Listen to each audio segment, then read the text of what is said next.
So I'm sitting with my brother. He's holding a seagull.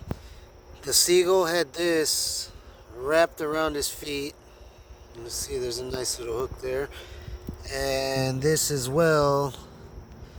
And this hook that's swinging here that you see, and this one as well, you can see the hook here in my finger, was stuck in his left foot. As you can see, he has a hole in his flipper. So me and my brother today just saved the seagull.